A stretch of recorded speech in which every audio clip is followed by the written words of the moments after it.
Film diawali di sebuah desa yang sangat asri dan tenang. Kemudian, kita diperkenalkan dengan Jinsi, seorang pria desa biasa yang memiliki seorang istri cantik dan 2 orang anak yang lucu-lucu.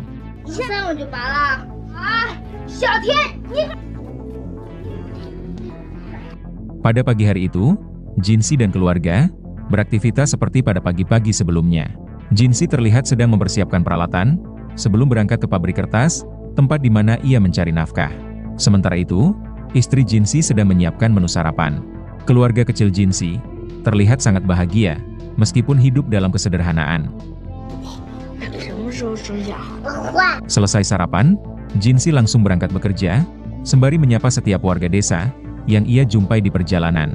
Semua warga tampak sibuk melakukan aktivitas masing-masing di desa yang damai dan indah ini. Singkat cerita, Jinsi tiba di pabrik kertas dan mulai melakukan pekerjaannya dengan tekun dan berdedikasi tinggi. Tak lama berselang, datanglah 2 orang preman menyambangi pabrik kertas tersebut. Kedatangan kedua preman ini disambut ramah oleh si pemilik pabrik, sembari disuguhkan minuman hangat. Namun ternyata, kedatangan kedua preman ini bukanlah untuk bersilaturahmi, tetapi datang untuk meminta uang. Dengan dalih uang keamanan, dalam jumlah yang tidak sedikit, kepada si juragan pemilik pabrik. Jelas si juragan ini menolak, karena sudah ada polisi setempat yang menjaga keamanan di desa ini. Menanggapi itu, mereka langsung mengancam akan memporak-porandakan pabrik ini apabila keinginan mereka ditolak. Mendengar ancaman tersebut, si juragan mencoba melakukan perlawanan untuk mengusir kedua preman ini. Namun mereka malah semakin mengamuk dengan menghajar si juragan pabrik habis-habisan.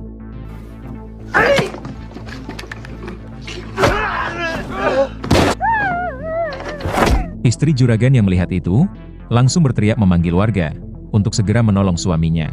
Akan tetapi, si istri juga bernasib sama, dihajar oleh kedua preman ini. Sementara para warga hanya bisa menonton saja. Mereka tidak berani melawan kedua preman yang brutal dan memegang senjata.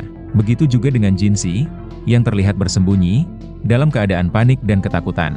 Namun pada akhirnya, Jinsi memberanikan diri untuk menolong si juragan dan istrinya. Jinsi berusaha melumpuhkan si preman botak dengan cara memegang badannya dengan sekuat tenaga. Si rekan yang melihat itu berusaha menghabisi Jinsi dengan mengayunkan pedangnya.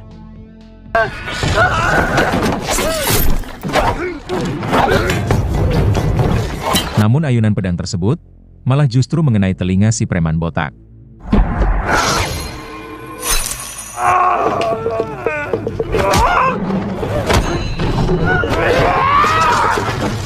Murka akan hal tersebut, si preman gondrong ini berusaha menyerang Jinsi.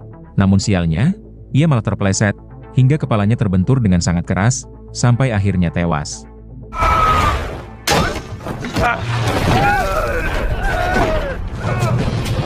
Si botak yang murka langsung menarik Jinsi keluar dan berusaha menenggelamkan Jinsi ke dalam sungai di depan pabrik.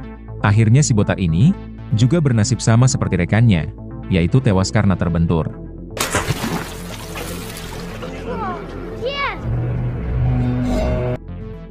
Tak lama kemudian, seorang pejabat pengadilan bersama pasukan polisi setempat datang untuk mengolah TKP. Kedua jasad preman tersebut langsung diautopsi di tempat.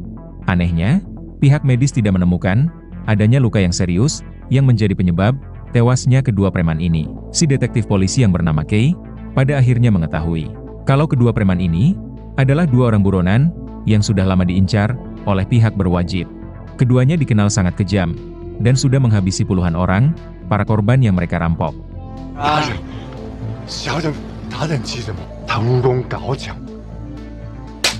Mendengar hal tersebut, si pejabat pengadilan ini akhirnya mengkonfirmasi kepada publik bahwa kasus kematian 2 preman ini sudah resmi diselesaikan.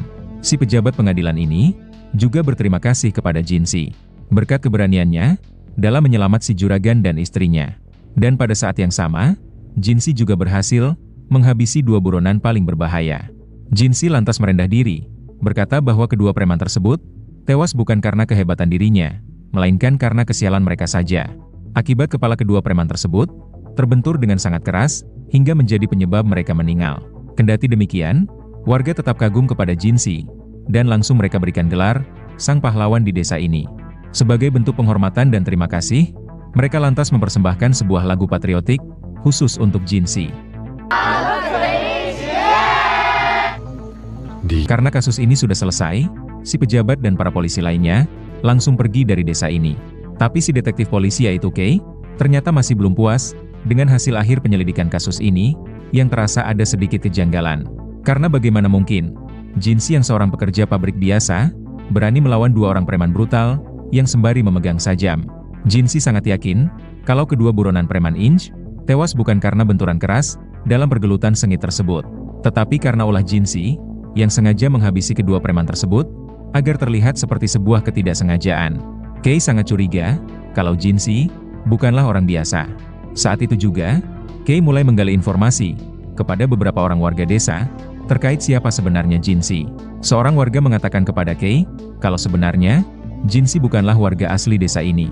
Jinsi adalah seorang pendatang asing, yang memiliki sifat pendiam, dan agak sedikit misterius. Beberapa tahun kemudian, ia menikahi seorang janda cantik beranak satu.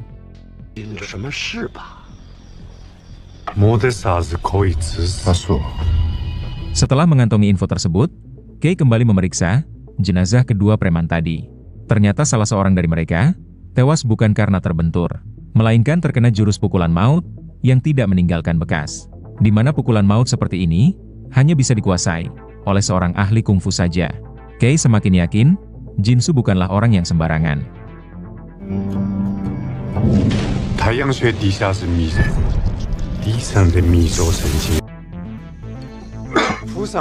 Di keesokan harinya, di saat Jinsi sedang bekerja, Kei sengaja mendatangi istri Jinsi, yang diketahui bernama Mei.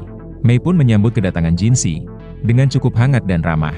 Namun lama-kelamaan, Mei menjadi tidak nyaman. Karena Kei yang seorang detektif, terus mengajukan pertanyaan terkait suaminya yaitu Jinsi.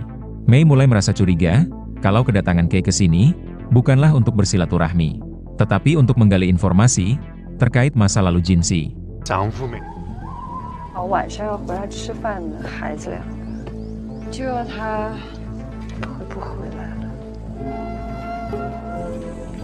Gagal mendapatkan informasi dari Mei, Kei akhirnya memutuskan untuk menemui Jinsi secara langsung di tempat kerjanya.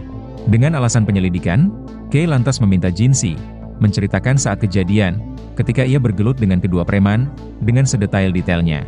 Dengan penuh bersemangat, Jinsi langsung menceritakan, dari sudut pandang dirinya, saat bergelut dengan kedua preman tersebut.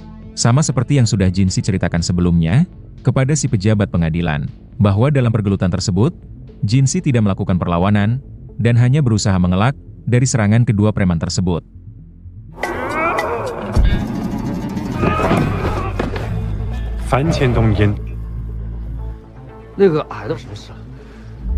Tapi Kei yang seorang detektif berpengalaman, dirinya bisa langsung tahu, kalau cerita versi Jinsi, hanyalah cerita karangan saja. Melihat dari TKP yang berantakan, Kei pun dapat menyimpulkan, kalau sebenarnya, Jinsi melakukan perlawanan, menggunakan jurus kungfunya. Semua itu dapat Kei simpulkan, dari bukti jendela pabrik, yang semuanya tertutup rapat, padahal pabrik sedang buka. Ternyata faktanya adalah, Jinsi sengaja menutup jendela tersebut, agar para warga yang berada di luar, tidak dapat menyaksikan, apa yang sebenarnya sedang terjadi, di dalam pabrik tersebut. Ternyata Jinsi menggunakan keahlian kungfunya, untuk melawan kedua preman tersebut.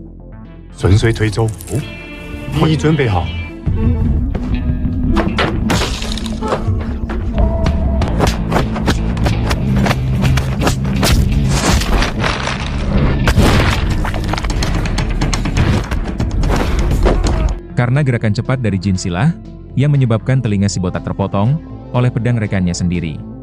Dan untuk rekan si botak sendiri, Jinsi lumpuhkan dengan jurus totok, yang menyebabkan aliran darahnya terhenti, hingga akhirnya tewas seketika.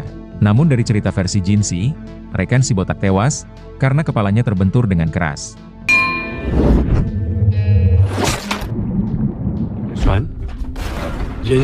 Sedangkan untuk si botak, Jinsi sengaja menariknya ke dalam sungai.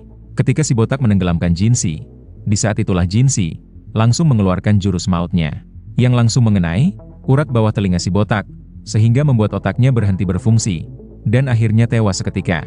Para warga tak menyaksikan kejadian itu, karena terhalang percikan air sungai yang deras.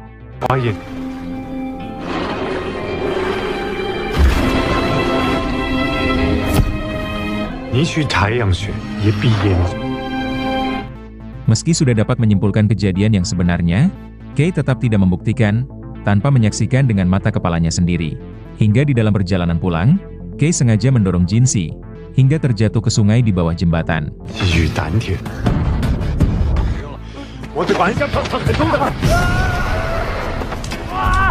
Untungnya tubuh Jinxi tersangkut di ranting sebuah pohon mati. Jinxi yang panik, langsung berteriak meminta tolong kepada para warga yang ada di sana. Namun pada akhirnya, Jinxi terjatuh ke dalam sungai. Singkat cerita, Jinxi berhasil diselamatkan oleh para warga. Kei langsung meminta maaf kepada Jinxi, dan berdalih kalau dirinya terpleset, dan tak sengaja mendorong Jinxi. Menanggapi itu, Jinxi mengatakan, dirinya jatuh, bukan karena salah Kei, melainkan karena sebuah karma, atas perbuatan Jinxi di masa lalu. Kei semakin yakin, Jinxi bukanlah orang sembarangan. Karena bagaimana mungkin, ranting pohon kecil dan serapu itu, dapat menopang tubuh Jinxi, dalam waktu yang cukup lama. Kei sangat yakin, Jinxi menggunakan keahlian kungfunya, untuk membuat tubuhnya menjadi ringan.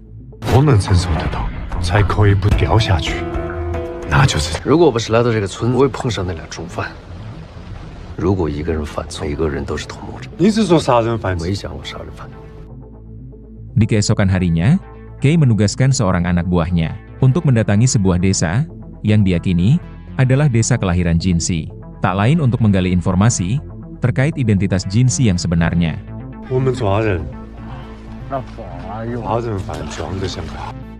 Pada malam harinya, Jinxi mengundang Kei makan malam di rumahnya. Di tengah menyantap makanan, Kei berusaha membuat Jinxi bercerita terkait masa lalunya. Akan tetapi, Jinxi tidak semudah itu mau bercerita tentang masa lalunya kepada orang yang baru ia kenal. Apalagi Jinxi mengetahui kalau Kei adalah seorang detektif polisi.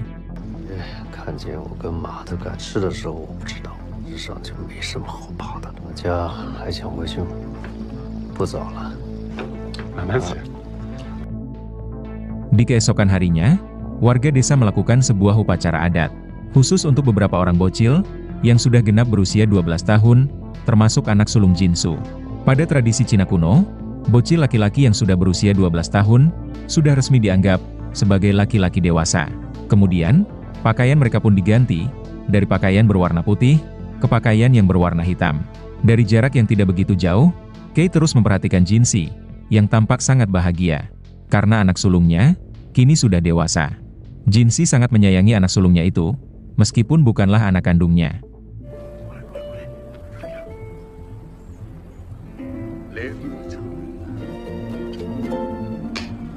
Setelah upacara selesai, Jinxi lantas menghampiri Kei. Jinxi mengatakan, dirinya sudah mengetahui tujuan Kei, yang ingin mencari tahu, terkait identitas Jinxi yang sebenarnya. Sampai pada akhirnya, Jinxi jujur kepada Kei, terkait siapa ia sebenarnya. Jinxi mengaku, dirinya adalah seorang pembunuh bayaran, yang memiliki keahlian kungfu. Jinxi juga mengakui, dirinya adalah buronan polisi. Namun Jinxi sudah lama bertobat, dan memilih hidup sebagai manusia normal, dan hidup bahagia bersama keluarga kecilnya. Setelah mengakui semuanya, Jinxi memohon kepada Kei, agar tidak mengganggunya lagi, atau mengganggu keluarganya.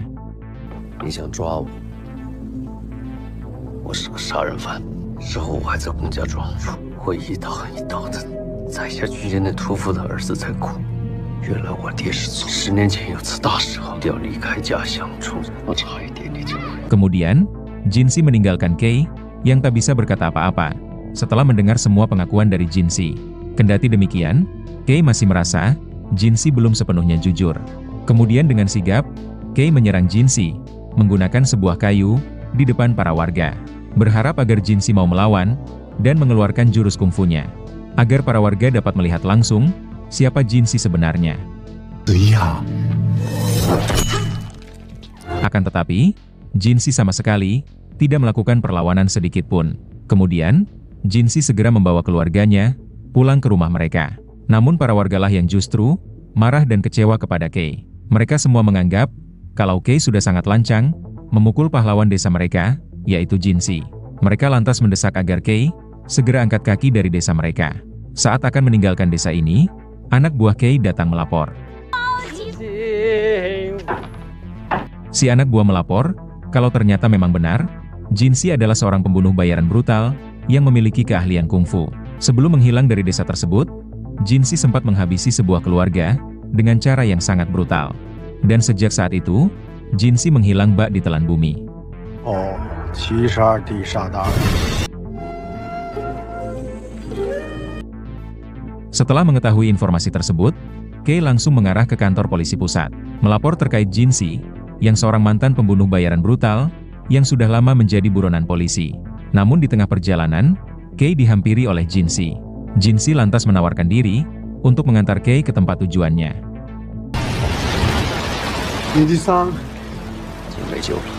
Jinsi lantas membawa Kei, melewati sebuah jalan pintas, yang lebih cepat menuju ke kota.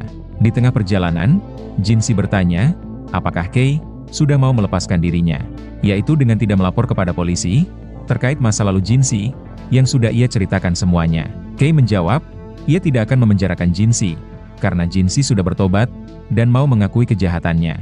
Mendengar itu, Jinsi langsung memeluk Kei, sembari mengucapkan terima kasih.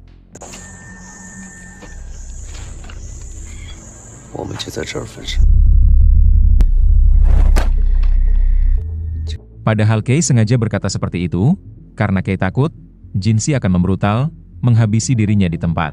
Karena sudah hampir sampai, Jinsi lantas membiarkan Kei pulang seorang diri. Saat Kei menoleh ke belakang, ternyata Jinsi sudah menghilang secepat kilat. Kei yang panik dan ketakutan, langsung berlari sekuat tenaga, hingga akhirnya sampai ke kota.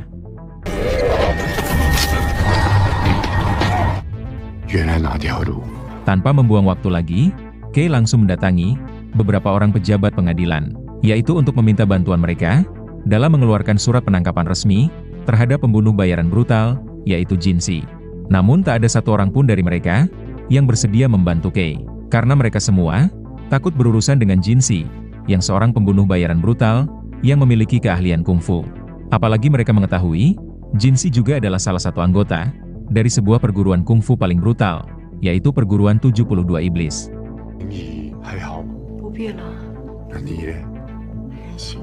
Karena tidak ada pilihan lain, Kei lantas mengambil jalan pintas, yaitu menyogok seorang pejabat korup, agar mau mengeluarkan surat penangkapan resmi terhadap Jinsu sang buronan. Akhirnya surat penangkapan tersebut sampai juga ke telinga Master Chen. Master Chen adalah pemimpin tertinggi dari perguruan pembunuh bayaran, yaitu perguruan 72 Iblis. Dan diketahui pula, kalau Master Chen adalah ayah kandung Jinsi. Kemudian Master Chen langsung menugaskan para anak buahnya untuk membawa Jinsi ke hadapannya. Selama bertahun-tahun, Master Chen sudah berusaha mencari Jinsi yang telah menghilang bak di telan bumi. Akhirnya dari surat penangkapan tersebut, Master Chen mengetahui terkait lokasi keberadaan putranya itu.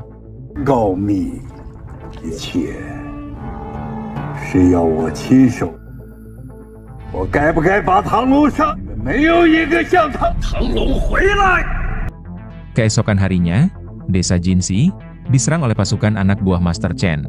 Kemudian, mereka memaksa Jinsi keluar dari rumahnya.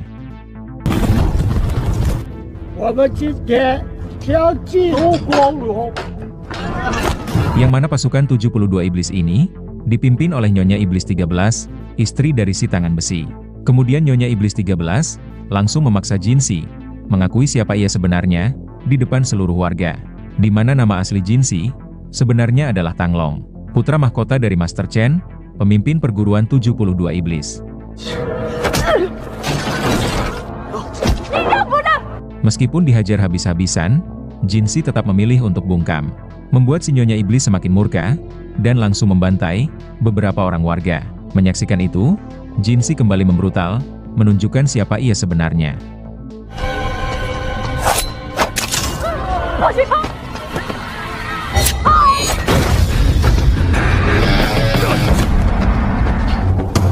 Semua warga sangat terkejut, mengetahui kalau Jinsi ternyata adalah seorang ahli kungfu. Kemudian, si tangan besi dan istrinya langsung maju menyerang Jinsu, alias Tanglong.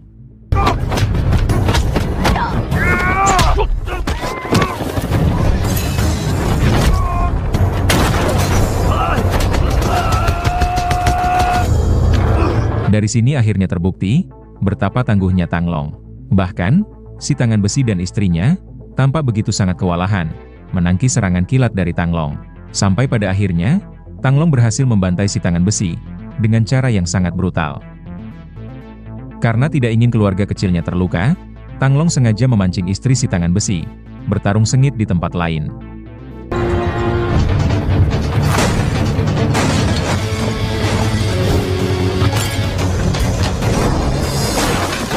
Di sini terlihat, keduanya mengeluarkan kemampuan terbaik untuk bisa menghabisi satu sama lain.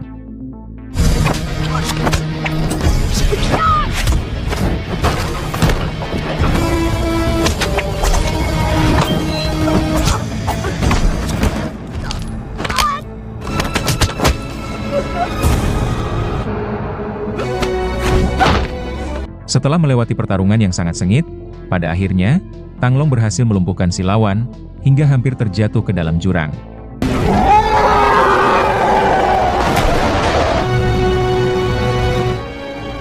Tang Long sempat berpikir, ingin mengampuni istri si tangan besi. Tapi Tang Long sadar, istri si tangan besi akan pasti balas dendam, dengan menghabisi keluarga kecilnya. Sampai pada akhirnya, Tang Long pun memutuskan, melenyapkan nyawa istri si tangan besi.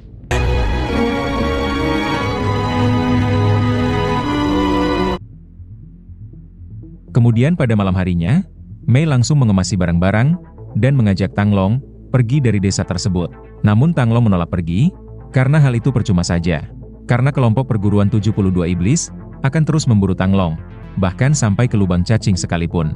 Apalagi setelah Tang Long membantai tangan besi dan istrinya. Tang Long berterima kasih kepada Mei, yang telah bersedia menerima jati diri Tang Long yang sesungguhnya. Tang Long mengatakan, dirinya tetap adalah Jin Si, seorang pria dan ayah biasa, yang sangat menyayangi keluarga kecilnya.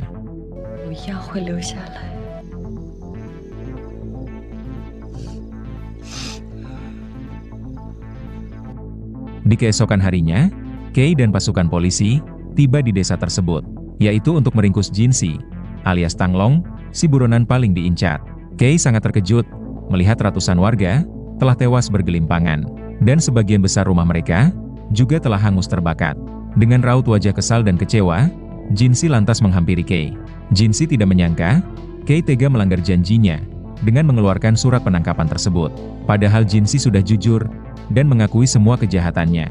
Melihat sosok Jin Si alias Tang Long, pasukan polisi malah ketakutan, dan langsung bergegas pergi, meninggalkan Kei seorang diri.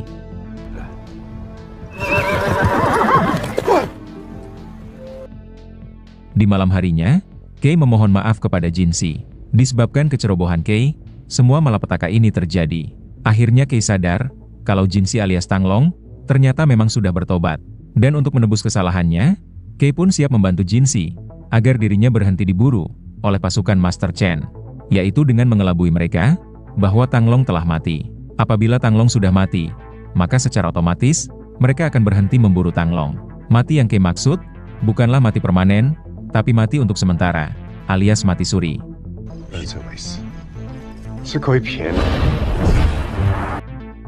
Di keesokan harinya, Tang Long dan Kei melihat pasukan Master Chen kembali mendatangi desa ini untuk menjemput paksa Tang Long. Menyadari itu, Kei langsung menotok Tang Long hingga membuat aliran darahnya berhenti, alias tewas. Namun jurus totok ini hanya bertahan sampai 15 menit saja. Apabila lebih dari 15 menit, totok itu tidak segera dibuka, maka Tang Long akan tewas permanen dan tidak bisa dihidupkan kembali. Setelah Tang Long berhenti bernafas, Kei sengaja membawanya melewati pasukan Master Chen.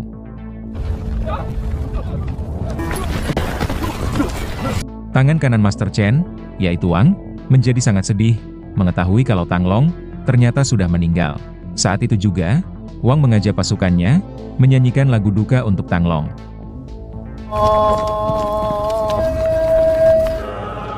Seketika Kei pun menjadi panik, karena waktu 15 menit, sebentar lagi akan berakhir. Sementara pasukan Master Chen masih belum juga beranjak pergi. Apabila totok terlambat dibuka, maka Tang Long akan tewas untuk selamanya. Karena sudah tidak punya waktu lagi, dengan terpaksa, Kei langsung membuka totoknya, hingga membuat Tang Long berhasil hidup kembali.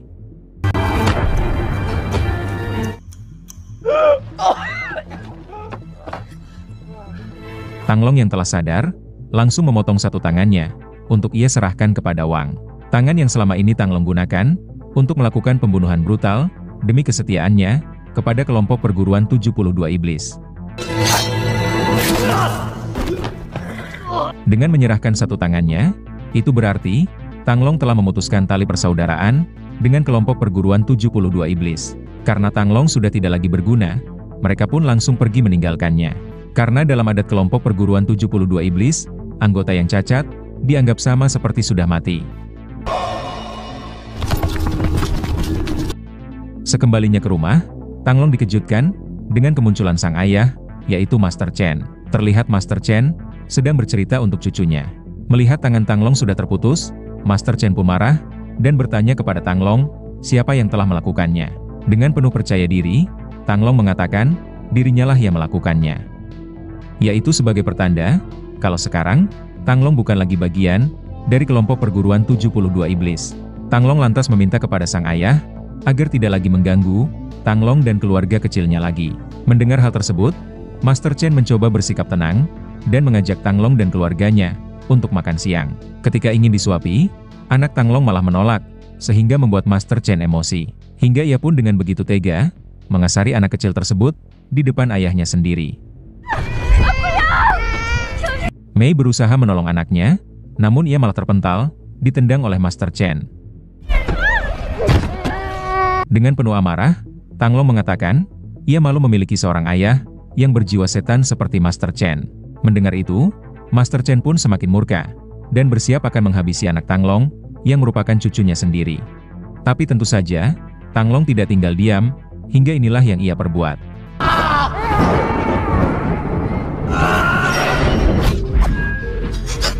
Sehingga pertarungan sengit, antara ayah dan anak kandung ini, tidak dapat lagi dihindari.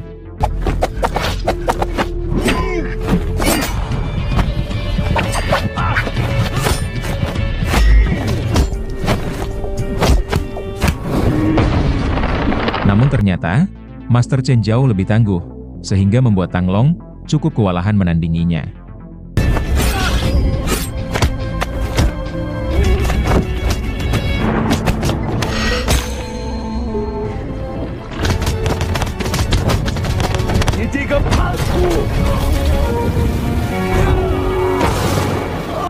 Setelah puas menghajar Tang Long, Master Chen pun bersiap akan menghabisinya menggunakan jurus pukulan maut. Namun itu belum sempat terjadi, karena Kei muncul tepat waktu, dan berusaha melumpuhkan Master Chen, dengan menusukkan sebuah jarum di lehernya. Akan tetapi, pukulan dari Master Chen, malah ia layangkan kepada Kei, hingga terpental di samping batu. Di waktu yang sama, Master Chen tersambar petir, akibat jarum yang ditusukkan oleh Kei. Sampai pada akhirnya, Master Chen pun tewas di tempat. Tak lama berselang, Kei pun menghembuskan nafas terakhirnya, akibat terkena pukulan maut dari Master Chen.